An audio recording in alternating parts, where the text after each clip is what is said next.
Hey guys, welcome back to another amazing episode of the Service Contractor Allstar Podcast. We have an amazing episode here, very excited. And it's going to be Carrie Kelsch from A+ Garage Door. Thank you so much for being here. Thank you. It's an honor. And hopefully it wasn't too far of a drive for you. Yeah, not bad. Okay, awesome. So just for quick background, guys, she is CEO of A+ Garage Door. It's one of the largest garage door installers in the country.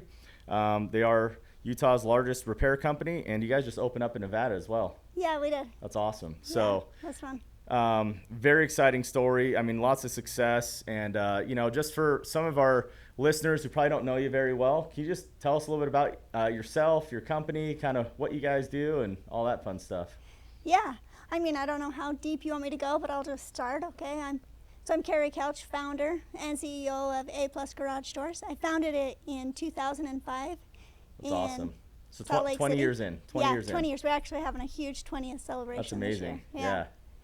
So I've got a team of probably about 140 people. That's amazing. Got 90 trucks on the road. That's great. And we just do garage doors. That's we amazing. install them, repair them, fix them, whatever it takes. That's great. We say fix it today the A+ way. That's awesome. Well, I've known about you guys for a while just because you guys did garage door repairs in my house since way back in the day. You. So, and for context, 140 people, about how much you guys think you'll finish this year in for revenue? So we're actually on track for 45 million. That's great. But that's our rolling 12. Yeah. Sorry. So if we keep going, then we're on track for 48. But my goal is 50 million. So we went from 36 million last year to 50 million. That's a huge jump. That's a big jump. Yeah. That's amazing. And, a lot of people, they see the success. Obviously, it's amazing. You guys are hitting these numbers, big numbers. Mm-hmm. You started this back in 2005. How was it when you first started? I mean, was that, yeah. Oh, I would say garage door space, I would call it a dirty Yeah. Like, there was not a lot of honorable people in the space. Yeah. There were some, but not a lot of them. And they didn't respect the industry. So they didn't really have respect for themselves, or they didn't look nice, dress nice. They were pretty much, just doing it on the side. And so my goal was to come in, and I'd always tell my guys, look, we're going to make it a sexy industry. That's and this awesome. is when you had like 4 options. You had a white door, a brown door, short panel, long panel. Yeah. Now you've got like hundreds all sorts of of thousands options on garage doors. Yeah. Yeah. And what made you get into it? Did you grow up in it, around it, or you're like, hey, I really want to fix this industry? Like, what? I just love garage doors. No, I was dating a guy that was working for another garage door company, and he convinced me to open the company. Oh, and it was for my kids, so they'd have a place to go work. And I love that because I'm like, I want them to be able to have a place when they're 16 to go work. And so I opened the company, and I really just started working like nights and weekends whenever he needed me, and just kind of filling in gaps. But it took over more and more of my time. Yeah. I was a mortgage broker at the time. And then when 2008 hit, and the mortgage industry just crumbled. Oh, yeah. You're like, I guess this is my thing. This is my thing now. Yeah. And I'm like, okay, I like garage doors. We could go into that. Oh, wow. That's awesome. That sounds like an amazing startup story. I love just hearing that.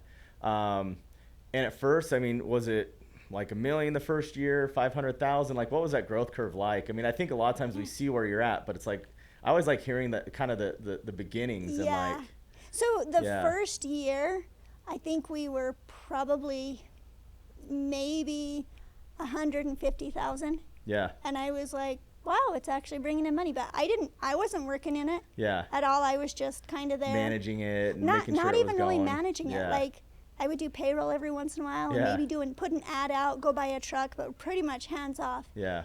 And it was slowly growing. But once I really got involved in 2008, I started, but I still didn't know I even had a company to run. I just had a place to work. So it was just another job to me, just like get it done, make sure there's food on the table because I'm not doing mortgages. But in 2013, I did a program called Goldman Sachs 10,000 Small Business Program. Oh, that's cool. Once I did that, it was such an eye-opener because I'm like, oh my gosh, I've got a company. And I remember 2013, you asked what size we were. Yeah. I remember going in, we were 1.5 million. So, and I was like, wow, we're actually in the millions. That's pretty impressive. That's but we've great. been open for a lot of years. Yeah, for 5 years at that point. Yeah. It took you 5 Over years to get 5 years. 1.5 million. At what point, so about 2008 is when it became full-time for you? That's when I started doing it full time. Yeah.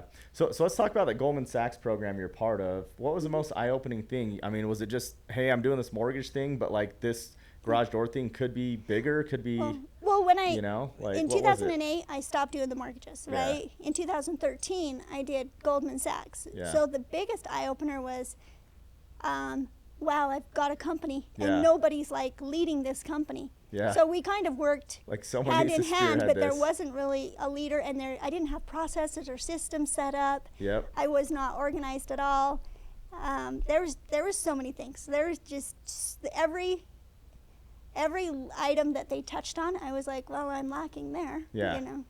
Yeah, that's so at that point you're like, yeah, I need to roll up my sleeves and start putting in some systems, processes. It was during that time that I'm like, you know what? I stopped working in the business and I started working on the business. Yeah. That was a huge shift for me. That's great.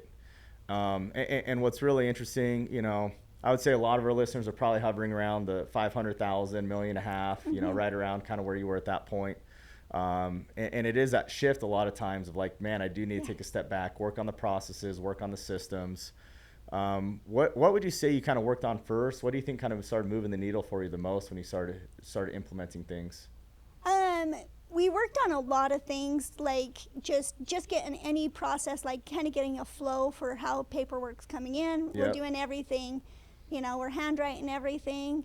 We're just pen and paper at that point, text messages to get jobs out. So just getting everything kind of a system and a flow, that was great, but that really didn't move the needle. I'd say what moved the needle was when I jumped on a system that can show me all my data at once. Oh, that's great. And when you did that, so I'm guessing it was a CRM software you jumped on at the time? Yeah. Probably been through a few of them over the years, or is it just the same one the whole time? No, it was one we tried right before it. Yeah. We tried one right before it, and it was just really didn't fit us that well. Yeah. And I mean, that was a struggle going from pen and paper to that, and then it not being able to handle what we needed it to do. And then so we found this other one that was just amazing for us. That's great. And what was some of the stuff that it was able to do to help you? Is it just some of the reporting, some of the data? Yes, all of it. Like the reporting, the data, the fact that I could see the calendar, the scheduling. Yeah, the scheduling. I could see every one of my marketing assets and how much revenue each one was bringing in. That's great. My team was able to see the same thing, and they were able to get their jobs remotely or electronically instead of text over. It was just the whole flow of it is just a game changer. Yeah, and I mean, obviously we're big on that. We're big proponents of the data and the feedback. So yeah, so important.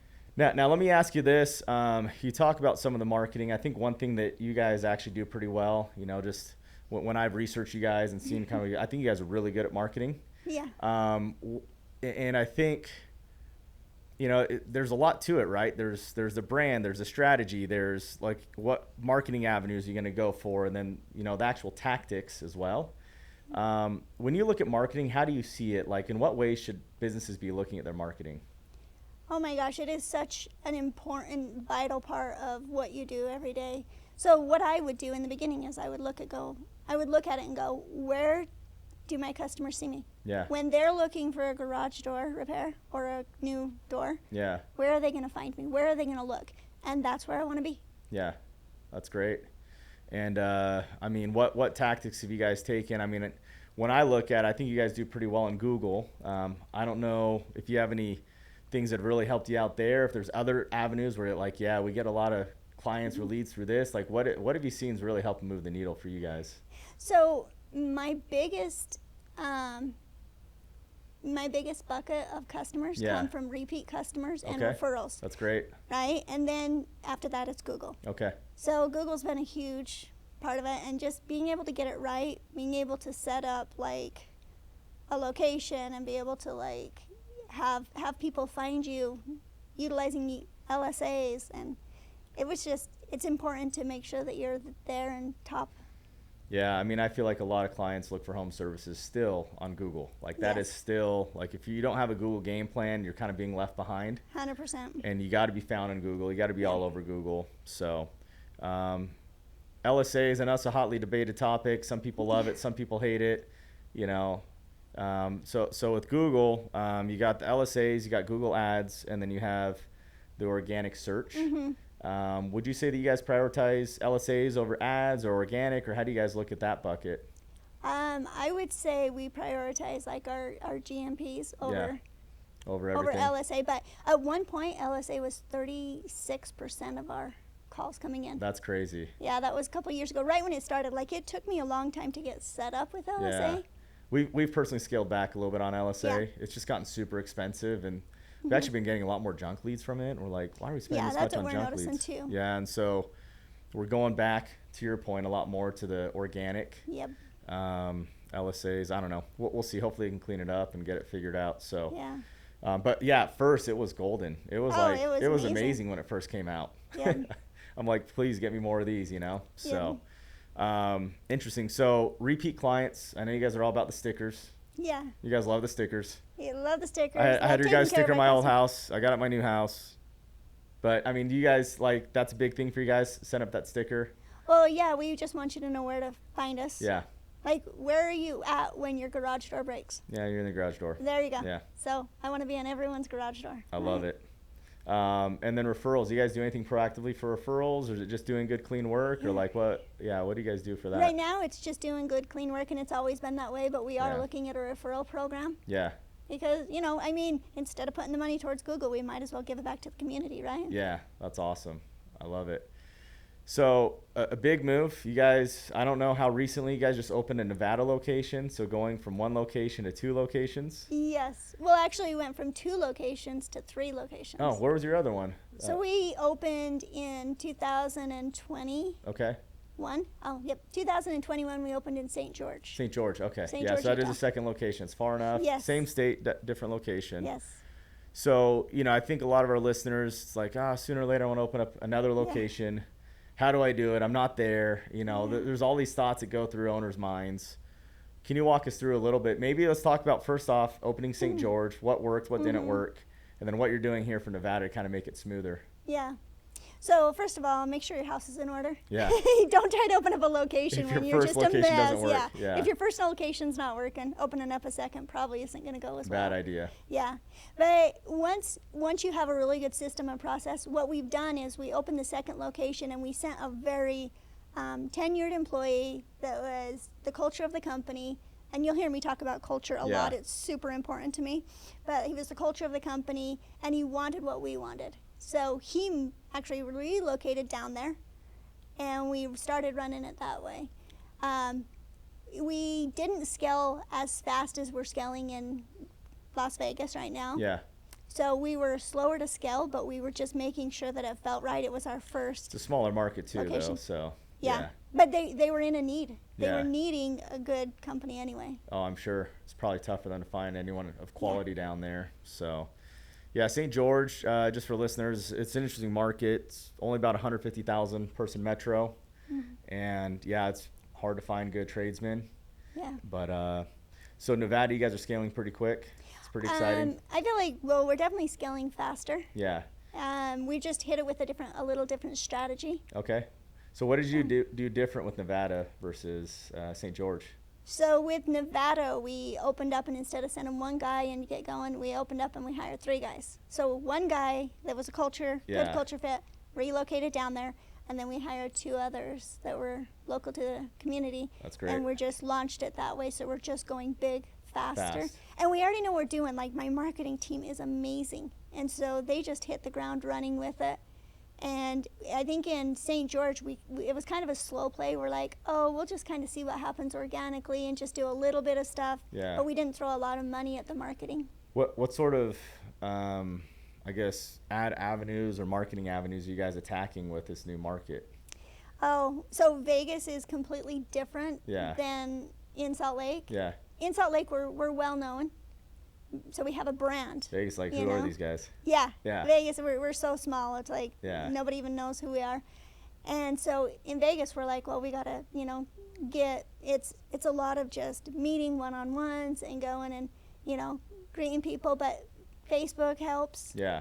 And just, you got to make every customer count. Like, every single time that phone rings, it is vital that we take care of that customer and get a referral out of them. That's amazing. I love it.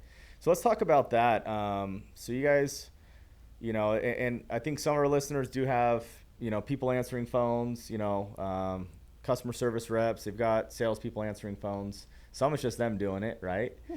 But this is a part of the business that we operate with, and you guys do, just being very vitally, you know, in tune when you answer the phone, and just making sure that you really pay attention to the customer, answering the phone quickly.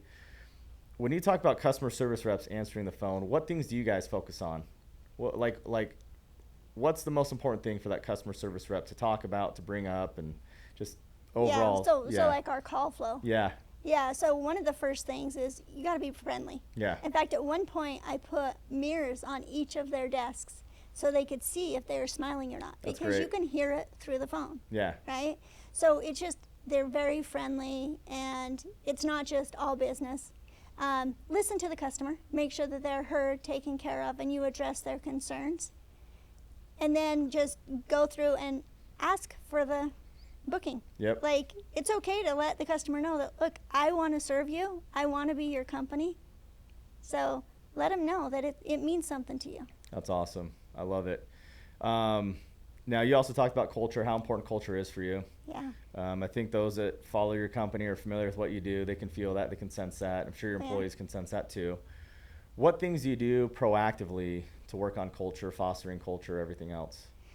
So I like to, from the day someone starts, if I get a chance to talk with them, I always tell them, look, we want this to be a place you want to be, not a place you have to be. Yeah. And so that alone, just making sure that you've got people there that want to be there. I feel like my recruiting team, I tell them that they're the culture protectors. Yeah. And so they're watching for it from day one. They're watching for it.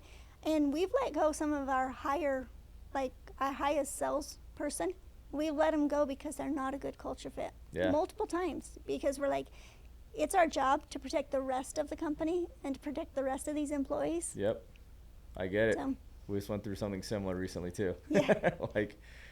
Just doing stuff that's against the culture, against the way we want our team to be, and your numbers are great, but not at the expense of everyone else, right? So not a lot of companies can do that. It's scary. I'm not going to lie. It doesn't matter how big you get. It's always scary. Yeah. But you've got to look at it as like, this is your job. So are there core values you guys are looking for when you're hiring? I mean, you talked about the recruiters being the garters, you know, of the culture. If so, like, what are those core values? What sort of things are they kind of filtering for throughout the recruiting and onboarding process?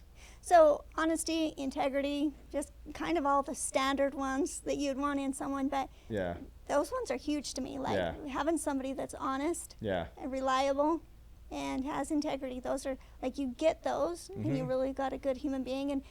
And common sense is just a bonus, you know? You got common sense, then it's like, oh, please come work for me.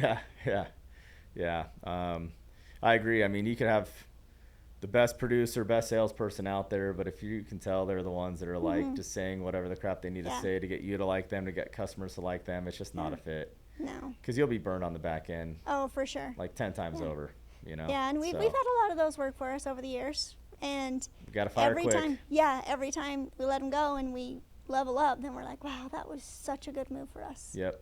Yeah, you have to. So, and then, I mean, aside from that, talking about the recruiting side of things, do you have a team of recruiters? You got like 3 people, 2 people? Like, what's the setup there, and like, what's their day-to-day look like? I think all these things are just interesting for our listeners to just kind of understand. So we have 2 that are doing the recruiting.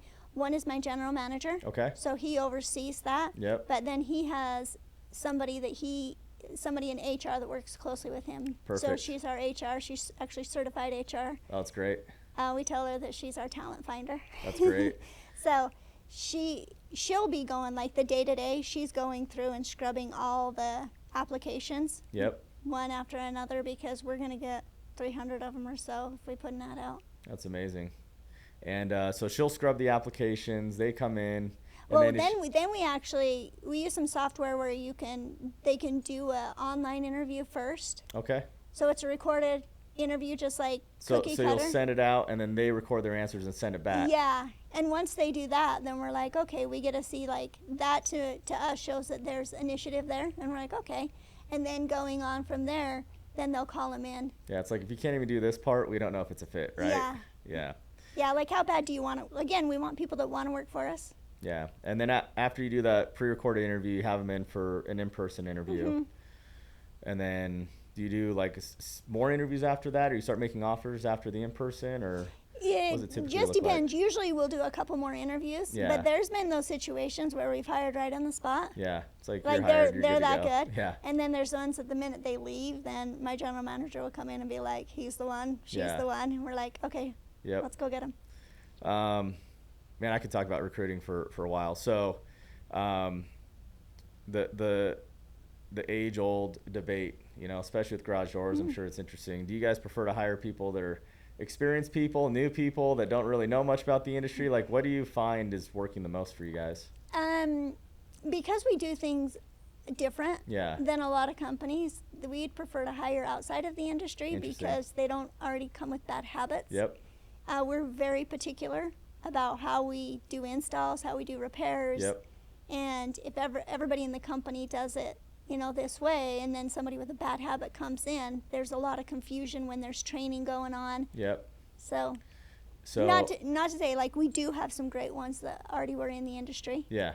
but they were adaptable Yeah. and they were able to grow. Yeah, if they're adaptable, it'll work out. Yeah. If not, then it doesn't, right? Yep.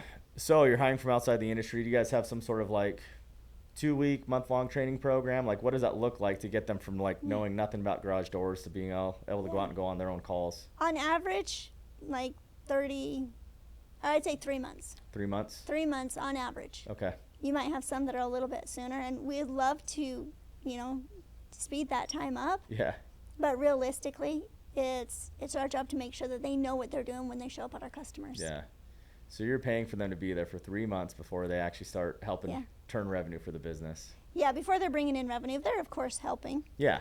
Yeah, So- because you'll have them out ride-alongs and Yeah, helping they with do a lot of whoever else. ride-alongs. Yeah. In the training, is it usually a lot of ride-along training? Do you have a training facility? Like, Yeah, what do you guys have? Yeah, we do have a training facility. Yeah. So we've got some doors that they can train on in my office, but most of the experience comes out in the field Yep. because you're not going to be able to recreate some of the situations you've seen. Yeah.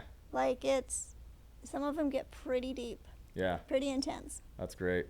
And then you probably just choose more senior people to kind of be the ones that they ride along with and just shadow and everything else, right? It's not always about seniority. Yeah. So it just depends on how they're doing. And it's not just about like, oh, your numbers are great, let's get somebody to ride along with you. Yeah. It's not about that. It's your numbers are good.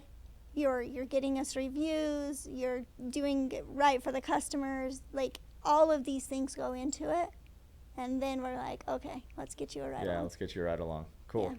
And is that something that generally your people look forward to, or they're like, oh man, I got to have this newbie with me, or No, they like yeah. it because of the way that we set up our system, our pay system. Yeah. Okay. Cool. So they get maybe some financial reward for doing it. Yeah, It's- they get financial reward, and then they get, we call them team leads, so a team lead can have up to 5 guys underneath them and be able to revenue from those 5 guys. Oh, cool. So it's kind of like a field supervisor, right? Yeah. Kind of have a similar role, but so they'll still do their own jobs and they'll oversee some of their Well, yeah, their they'll do guys. their own jobs, and then they take calls and help support the help their guys out. guys. Yep. And it's up to how many guys? 5 guys? Yeah, Up to we 5 found guys. that like at first we had them doing a lot more, Yeah. but it's just too much. Like if Mhm. you want to give them really the attention, and then they build a really tight relationship with their team, Yeah. and they even get like they know their personal Yeah. problems and they help them through that. Because as you know, when you show up for work, unfortunately, all of your other issues don't go away. Yeah. Yep. Sometimes you just So need they someone hear a to lot talk about to. that. Yeah. So those team leads, I'm just curious, are they checking in with them every day, or is it just kind of they're waiting for them to call, or like, how do you train your team leads to work with their team? Yeah, they're checking in with them every day, Yeah. and probably multiple times a day. Yeah.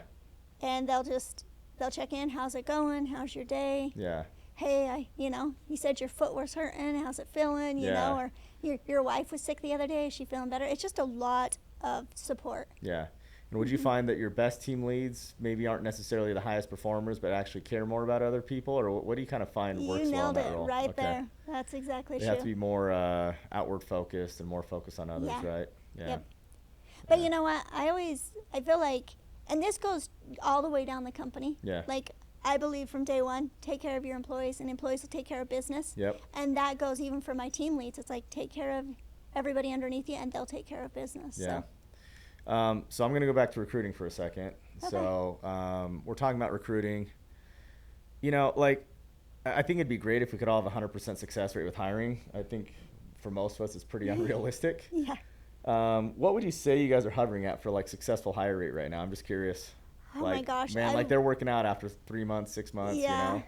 So our turnover rate, is that what you're asking, kind of? Just more like, so I look at it like successful hire rate, you know, more like, hey, after 3 months, 6 months, this was the right hire. Does that Yeah. make sense? And Yeah, like, we do really well, yeah, especially out in the field. yep, But when it comes to like our office, back office, probably our lower. sales, yeah, it's hard Yeah. because that's just such a grueling job. It's so important, Yeah, and I don't know if they're ever given the love that they really deserve. yeah.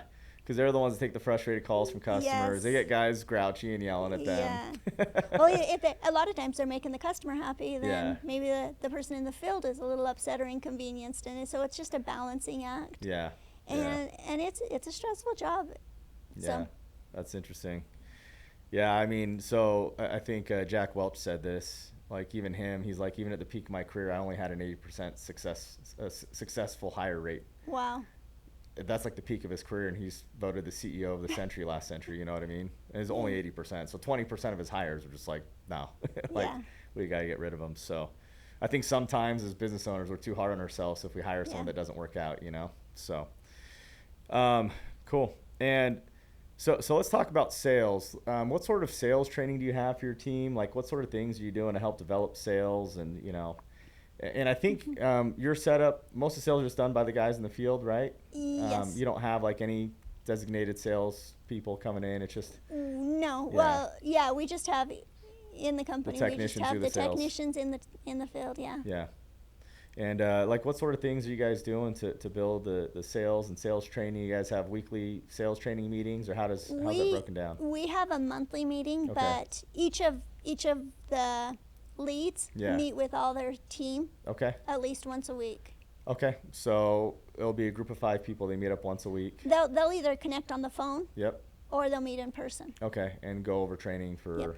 yeah. Yeah, and then there's always like you have a lot of people like listening to the calls. Yeah. And the software that we use actually can record them when they're out in the field, and so then we can give them Real-time feedback. Yeah.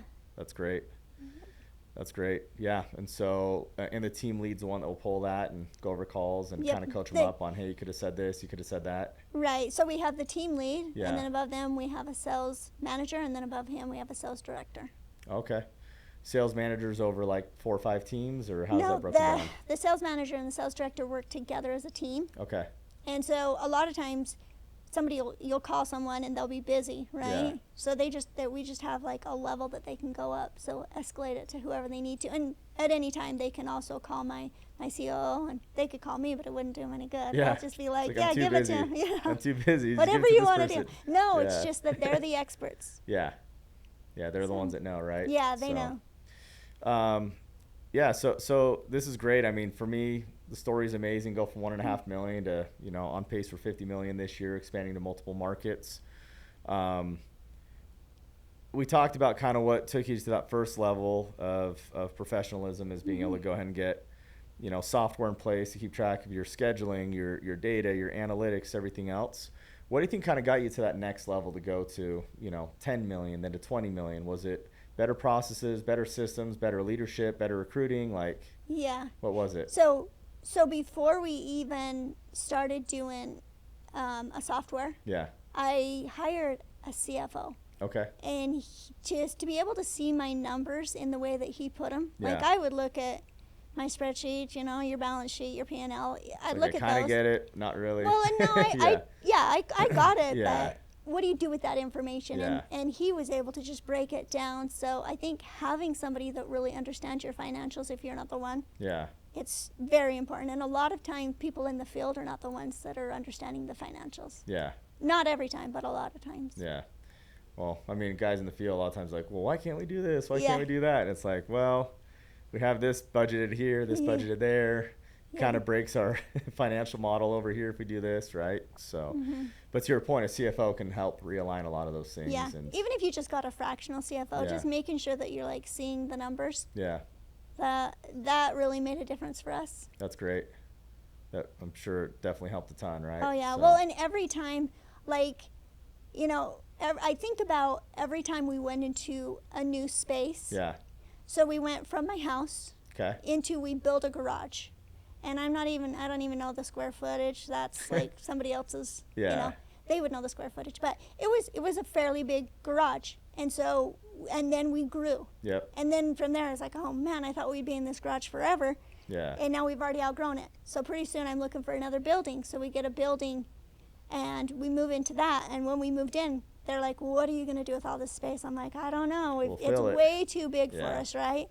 Within just a short amount of years, we filled it. Yeah. And then we're outgrowing that space. And so then we're looking at another space. Yep. And this is the building I'm in now. And we were like, okay, we're going to go so big that we don't have to move again.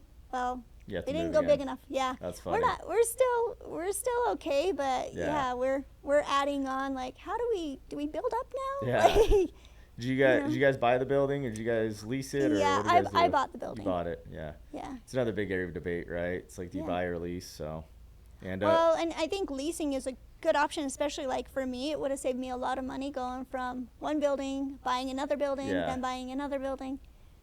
So. Do you still own those buildings, or do you sell them? Do. You do. Hey, at least you're getting rent for it, right? Right. Cool. So you mentioned your kids. You started the company for your kids. Do they still work here? I have one that works for me. Okay. Yeah. That's great. And what's he or she involved in, or what do they do? He is in logistics. Logistic is taking care of the warehouse. Okay. He's not a lead. Yeah. And a manager. He just works in logistics, that's important for me because I'm not going to hire somebody just because it's like, oh, you've been here for so many years. I'm not going to promote you because of that. Yeah. And I don't want to hold somebody else back. Yeah. So I promote because of like your performance. Because of what you're doing. Yeah. Not to say he's not great. He's great. Get it done. Yeah. But there's leaders and then there's doers. Yeah. And how about your other kids? Did they end up working for you too, or? So my youngest is 16. Yeah. And he came to me with, it was him and a couple of his friends actually like cornered me in my kitchen, and they're like, hey, we want to work for A+. And I'm like, I'm so big, I just can't bring a 16-year-old on. Yeah. And I was like, that kind of hurts my heart because that is why I opened the company. Yeah. So then I started this program. It's called Youth in the Trades. Okay. And so what they do is they'll go around and we give them everything that they need. So they have like all the lube and like any kind of like cloths that they need to wash the door. And then they just go from customer to customer or just from house to house. And they'll just say, can I give you a free lube and tune? Oh, cool. You know, we're sponsored by A+ Garage Doors. We're Youth in the Trades. Yeah. And it's just something, it's my way of giving back to the community, helping out these young kids. But the amount of like experience they get from this, it's amazing. These 16-year-olds are coming up to me, their parents are coming up to me, and they're just like, my kid, this changed our life because he's now like, his personality's growing, he's getting a lot more confidence, and he's making money on the side. Just going out and talking to people, like that's and just giving a free lube on a door. Like I'm like, don't use any tools. You're not allowed to use tools. Just lube the door and that's it. And so that's been fun for me to kind of push that and watch it grow. Yeah, I'm sure that's amazing. Good way to get kids some work, get them doing something, and they're developing skills for the rest of their life, right? So, yeah, that's amazing.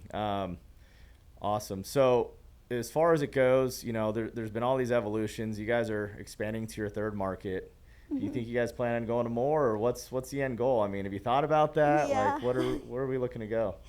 Yeah, for sure we're looking at like we'll keep growing in the Nevada area, but you know, after Vegas, then we're like, oh, what about Reno? Yeah. So we've already like, what about Reno? But right now, we don't want to grow too fast. Yeah. You start growing too fast, and all your resources are out and about and spread too thin. Yeah.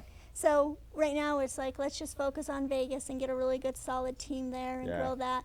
But for us, like, if you would have told me, hey, in 2005, you opened the company 4 months in and you did 90,000 of revenue, I would have been ecstatic. I'm like, are you kidding me? Like, that's what I did in our first like year, you know, or close. And yeah, we've done that. Like, Yeah. you know, we're having those kind of months, and so it's like, but there's so much business. Yeah. So much business out there. Oh, yeah. Especially if you build a good business, people will be attracted to it. They want to be, work there, but then also clients, they need it. Like, to your point, Yeah. you know, I think a lot of times in the trades, our biggest enemy is just ourselves. Yeah. You know what I mean? Like, the ones holding us back is ourselves. Like, can we be good enough? Because the demand is crazy. Yeah. The need for good quality contractors and service professionals is through the roof. I couldn't agree more. You know, I mean, for what you said, you wanted to get into this because there weren't great options for garage door repairs. It was kind of just an interesting business when you got into it.